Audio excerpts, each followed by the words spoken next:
In our community, there are incredible young people who deserve every chance to thrive, especially when the road has been tough. Sometimes they just need one stable, caring adult in their corner. Today, we're honored to have with us a mentoring program dedicated to connecting those champions to young people aging out of foster care. Let's welcome April Johnson, Community Director for Aging Up. April, thanks for joining us. Hi, thank you, Desiree. Yeah, Great to be here. Good to have you on too. April, tell us about the heart of Aging Up's mission. What does support look like for a young person in your program? Yeah, so the heart of what we do is to empower youth from foster care to age up, not age out of foster care. And specifically, we do that through one-to-one mentoring. So we match young adults with caring supportive mentors, and then we also host group events.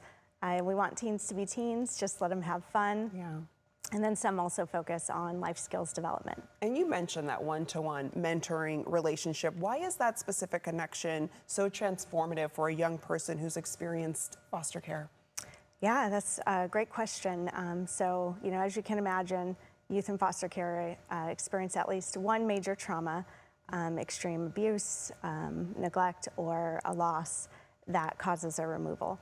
And then once they're in foster care, there's uncertainties and fears that go along with that. Yeah. And so they're kind of in a constant state of survival and a high level of stress.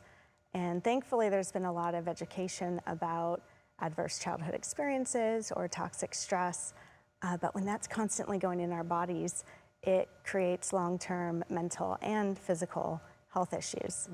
And so as you can imagine, youth in foster care, face dire outcomes, and it's over 50% experience homelessness, incarceration, human trafficking, just kind of some really negative outcomes. And then those who escape it, often still struggle with finances or relationships.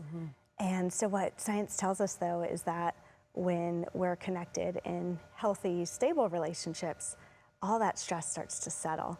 And especially for young people, their bodies are still developing. And so the one-to-one mentoring relationship is huge because it gives that young person that space to self-regulate.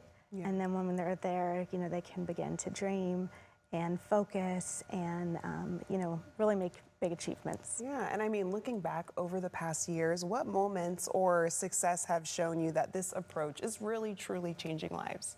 Yeah, so it's been a journey, 8 years, it's been amazing. We have a few kiddos who have been with us since the very beginning. And so watching them grow, not just physically, but personally has been amazing. And one young lady she got her esthetician license, and now she's going into nursing, and she wants to blend her passion of fashion and makeup with her medical background and do medical cosmetics. Oh, wow. Yeah, Okay, so big dreams. Yes, and you get to see them achieve those big dreams. And Aging Up, you guys don't work alone. How does collaborating with other local nonprofits create a stronger safety net for the youth that you serve? Yeah, Sacramento has a great nonprofit community, and thankfully there is a lot of collaboration. And since our beginning, it was never intended to duplicate services that are already out here. So we're really happy to work with organizations that serve youth in foster care in capacities we don't, like housing, college supports, or even job readiness. Yeah, and April, before we let you go quickly, how can people get involved? If we have viewers watching and they're saying, hey, I want to help out, well, how can I do so? Yeah, so lots of ways. I mean, those folks who invest, their hard-earned money, that's, one of the number one ways. But we're always looking for volunteers, either mentors or in creative spaces. Folks can hold gift card drives for us that we give to our youth. And especially those gas and grocery cards are huge. Yeah. But everything's on our website at agingup.org. And yeah. Well, April, thank you. And to the folks at Aging Up for all the work that you do. Thank you. Of course. And to our viewers, help a young person go from foster care to hope and success. For more information, you can visit agingup.org.